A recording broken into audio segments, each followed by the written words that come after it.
recebeu hoje pela manhã, ele já fez uma viagem e está lá o Dr. Joaquim Santana assume no lugar dele lá como vice-presidente. Deputado Merlong Solano, boa tarde, secretário de Estado do Governo, deputado federal.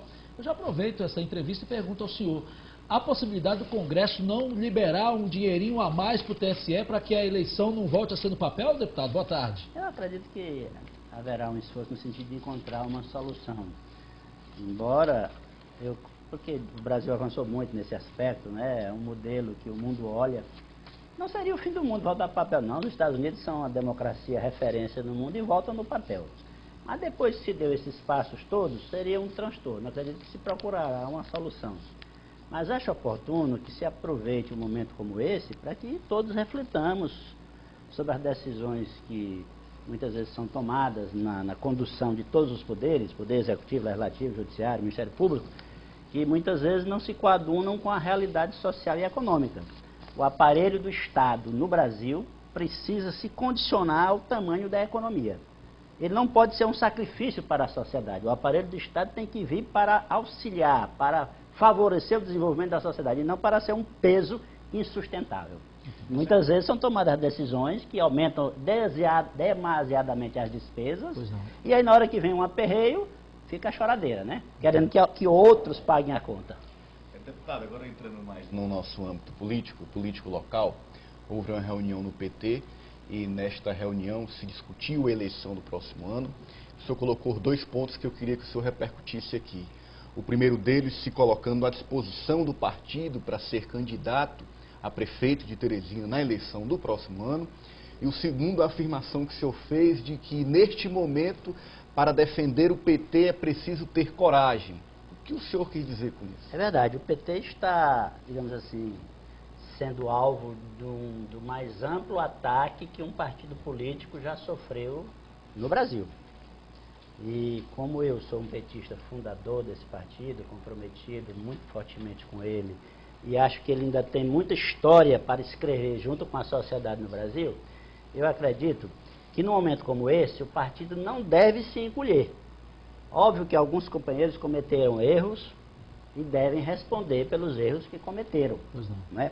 Mas daí a jogar na lata do lixo, como muitos estão tentando fazer, a história de um partido sem o qual é impossível contar a história da democracia no Brasil. Sem o PT não dá para contar a história como a democracia se consolidou no Brasil. A história de um partido que, chegando ao governo, mostrou que é possível combinar crescimento econômico com distribuição de renda, quando muito recentemente só se conseguia fazer crescimento econômico com concentração da riqueza. Então tem muita gente que ataca o PT não em função dos erros que alguns petistas cometem, mas em função dos acertos da política do PT que propõe a continuação desse processo de distribuição de renda. Tem gente preocupada com isso. A grande mídia, por exemplo, se preocupa com o controle social sobre os meios de comunicação. Não é, basta você abrir a revista Veja para ver como é que ela se refere ao PT. Petista é chefe de quadrilha nas páginas da revista Veja de uma maneira em geral. Então, num momento como esse, eu acredito que o partido não deve se encolher. E numa capital como Teresina, ele não deve ser apenas um coadjuvante, apenas um figurante. Ele tem que ser parte do processo, ativa. Não estou dizendo necessariamente que é obrigado a ter candidato. Mas se a coisa se conduzir no sentido de que o PT seja desconsiderado em função dessa crise nacional, o PT tem nomes com força para colocar sua mensagem em Teresina, eu me incluo entre eles, e tem o que dizer. Em todas as áreas, inclusive na área da corrupção, o PT tem o que dizer favoravelmente. Mas é uma candidatura para enfrentar um momento difícil do PT? Seria uma candidatura para isso ou uma candidatura, uma pré-candidatura do secretário Merlong com as suas ideias, suas propostas para Teresina? O espírito da minha colocação foi esse. Nós temos diversas lideranças, eu citei o meu nome, citei o nome da Regina, citei a Rejane, citei o deputado Fábio Novo, enfim, várias lideranças eu citei, quer dizer, Rafael Fonteles, nomes que são capazes de colocar as mensagens do partido para a sociedade, fazendo com que ele não fique sem voz, num momento em que tantas forças procuram bodes expiatórios para explicar os problemas da sociedade brasileira. Então o PT não deve ficar em silêncio. Isso não significa necessariamente dizer que eu rejeite de antemão a possibilidade de uma coligação, em que o PT não seja a cabeça. Que não pode continuar esse processo em que o PT aparentemente estaria sem rumo na capital, e sem opções na capital do estado do Piauí. Mas não há uma parceria administrativa entre o prefeito Firmino Filho, do PSDB, o governador Wellington Dias, do PT. Até que ponto essa parceria administrativa tem repercussão nessas discussões do PT sobre a eleição do próximo ano, especificamente porque o PSDB é o principal partido de oposição ao PT? Há, inegavelmente, uma parceria administrativa forte entre o governador Wellington Dias e o prefeito Firmino. Esta é uma atitude que o governador preza muito, essa de ter uma postura republicana para com todos os partidos, todos os prefeitos. Eu lembro que o Firmino, inclusive, reconheceu isso também na presidente Dilma, quando ela esteve aqui de uma das vezes, a modo republicano, como ela sempre tratou a prefeitura de Teresina. Então, esse diálogo com o Firmino é em função deste aspecto, embora possa haver desdobramentos políticos, mas ao mesmo tempo nós temos e mantemos e valorizamos o diálogo com outras forças, como por exemplo o PTB, com quem nós estivemos juntos na caminhada política mais recente. Muito bem, por falar em demais partidos, brincadeiras à parte, houve um jantar com algumas lideranças políticas e o deputado Evaldo do PTC não foi convidado e o PT também não foi. Quero saber por quê. Coloca a reportagem no ar e vamos saber por que o PT não foi para esse jantar. Valteres Arraes.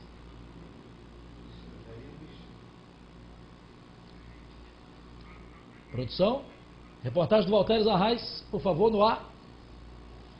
O secretário esteve aqui na nossa casa prestando conta das realizações de 2015 e... Volta. Reportagem do Valteres Arraes sobre a repercussão política do jantar com os partidos, por favor, na tela. Pois chame o Daito Meirelles aí para falar com a gente aqui. O PHS com Luiz Coelho, o PTB com João Vicente Claudino, o Mano Ferrer, Paulo Roberto da Iluminação, o PSB de Rodrigo Martins, estava lá, e Dr. Pessoa, do PSD. Estiveram reunidos, tratando de eleição. O PT tem conversado com esses partidos individualmente ou com eles todos num conjunto só? Como é que Eu, tá essa particularmente, relação? não tenho participado dos diálogos Desse tipo de conversa. Agora, há uma perspectiva de, a partir de agora, me aproximar mais desses eventos. Mas a postura do partido é no sentido de se manter aberto ao diálogo. Não soube do jantar, não soube que os companheiros tenham sido convidados. O que eu percebo é isso. Muitas vezes, as pessoas raciocinam politicamente muito apegados no momento. O momento não é muito fácil para o PT. Há uma situação econômica difícil. Do ponto de vista político, um conjunto de denúncias afetam figuras importantes do partido. Então há quem se apresse e chegue e diga assim, bom, estaria próximo do fim do PT, por isso eu não quero me aproximar do PT.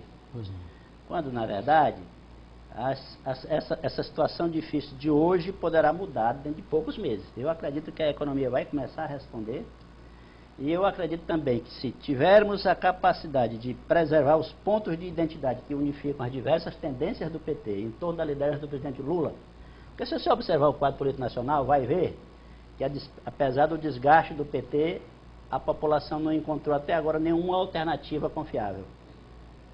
Por isso, nossos adversários agora estão cada vez mais centrando suas denúncias em cima do Lula, para destruir essa expectativa. Então, se formos capazes de nos unificar em torno de alguns pontos essenciais ao partido, em torno da liderança do Lula, de lideranças como Wellington Dias, nós poderemos virar esse jogo logo. Por quê? Como eu disse aqui, em todas as áreas nós temos o que dizer. Quem foi que transformou a Corregedoria Geral da República numa Controladoria Geral da República que investiga todo quanto é tipo de contrato? O PT.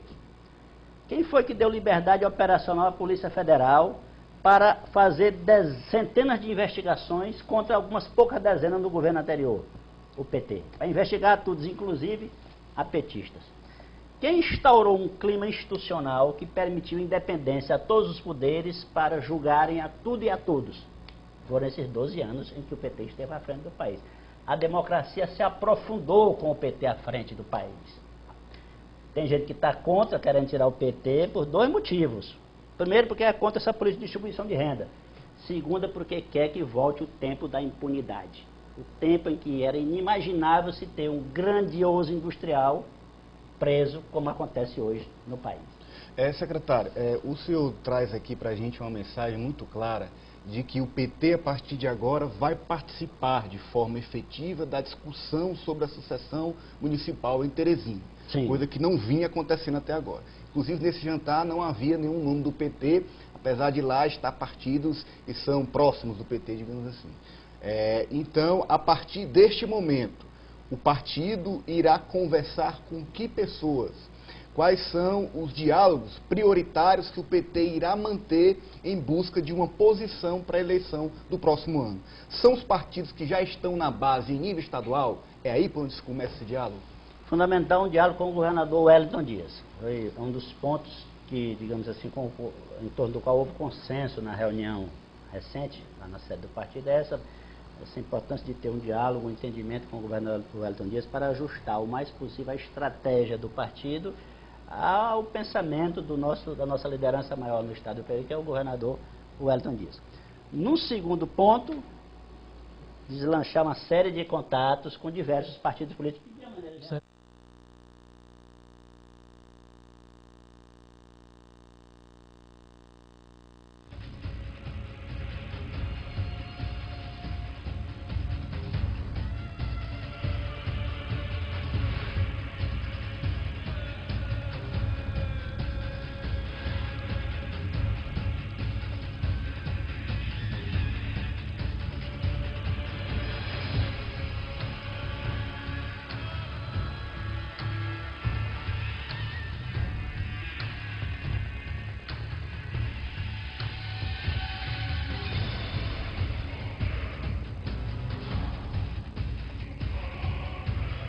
Olha o apagão, deputado, olha o apagão.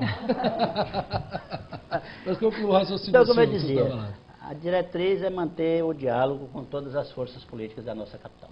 Muito bem, muito bem. Segurança Pública, como é que o governo, agora falando com o secretário de Estado, como é que está essa conversação com a classe de segurança? O secretário esteve ontem aqui, está empenhado com toda a sua equipe para manter a segurança da sociedade teresinense, piauiense como um todo, mas também há por trás disso, ou paralelo a isso, uma conversa, um entendimento administrativo. Como é que está essa conversa com a categoria? Pois é, o momento é, digamos assim, delicado, exige serenidade e ao mesmo tempo firmeza. Conversei agora há pouco com o governador Wellington Dias, que está em Brasília. Ele já teve a garantia do governo federal de que terá todo o suporte necessário para que tenhamos o reforço da Força Nacional de Segurança na medida em que for, no volume que for necessário para compensar uma eventual continuidade de um movimento de paralisação de segmentos da nossa polícia. É uma área, Daniel, em que nós temos tido uma atuação forte. Eu quero lembrar o seguinte: em primeiro lugar, nós resgatamos a capacidade operacional da polícia. Lá nos 2 primeiros meses de governo, não tinha carro, não tinha combustível, não tinha arma, repusemos tudo isso rapidamente. Em segundo lugar, em diálogo franco com a categoria, lá ainda em maio, não podíamos dar os 24% de aumento, colocamos 12% logo em maio, garantindo 12% para agora dezembro, pagando o retroativo, estamos cumprindo o acordado. Fizemos um reajuste de 155% no ticket de alimentação, 56% nas operações planejadas, compramos armas, coletes, contratamos 400 soldados, tem mais 330 autorizados para entrar a partir do ano que vem. Fizemos cerca de 1000 promoções na Polícia Militar, a despeito da gravidade da situação financeira. Tudo isso foi feito. Então, o governador quer continuar esse diálogo, agora, digamos assim, mas com a firmeza necessária, dentro da lei, não é, recorrendo ao que for necessário em termos de apoio do governo federal e de recurso judicial para garantir a segurança da sociedade. Secretário, já que você está falando aí de segurança da área administrativa, tem telespectador perguntando a respeito do pagamento dos servidores terceirizados. Se já tem alguma novidade em relação a isso? Estamos com um esforço muito grande, regularizando os contratos do nosso governo estão em dia. Ainda tem algumas pendências ainda vindas do ano passado que foram, digamos assim, parceladas em dia de pagamento. Secretário, a gente recorda que houve uma série de acontecimentos que acirraram essa relação com a parte da segurança. O assassinato do policial, o assassinato do taxista, chega o final de ano, os índices de crime costumam aumentar, é um período que de fato é difícil para a segurança pública, mas quem está fazendo este diálogo com a categoria? Esse diálogo com os policiais militares está vindo de que parte do governo e como está esse trabalho em busca de uma solução?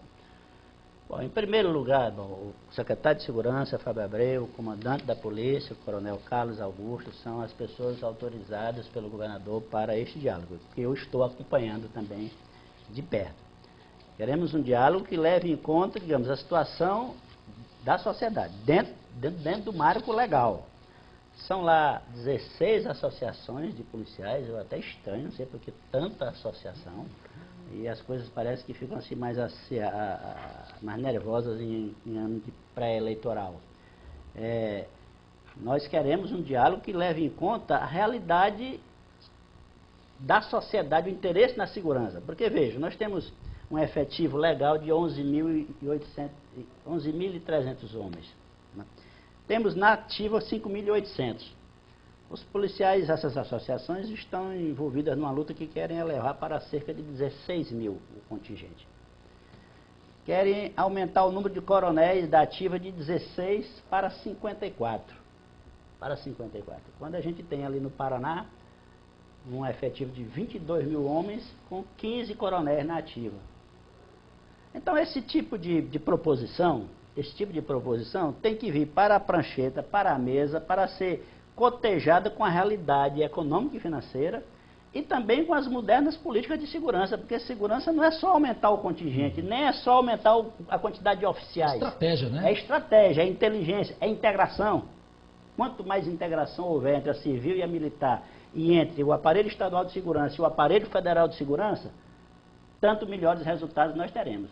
Até porque tem mais uma coisa, segurança resulta de um conjunto integrado de ações em diversas frentes. Não é só o aparelho do executivo, tem que também envolver o poder judiciário, tem que ver o sistema penitenciário, nós temos que atuar em várias frentes.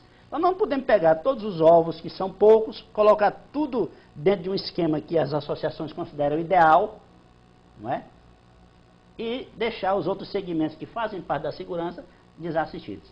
A responsabilidade do governador é distribuir os ovos por todas as cestas para a gente ir melhorando a segurança. Só rapidamente, o senhor falou aí em acionar a justiça. A Procuradoria já pediu a ilegalidade do movimento? O governador já determinou à Procuradoria-Geral do Estado que adote as providências necessárias nesse sentido. Muito bem. Secretário, obrigado pela presença do senhor aqui. O ano que vem está chegando, né? A eleição vamos tratar só o ano que vem, está pertinho, né? Vamos deixar o secretário Merlongo falar mais dos próximos dias. Obrigado, secretário, obrigado. Fecha aqui, deixa eu falar para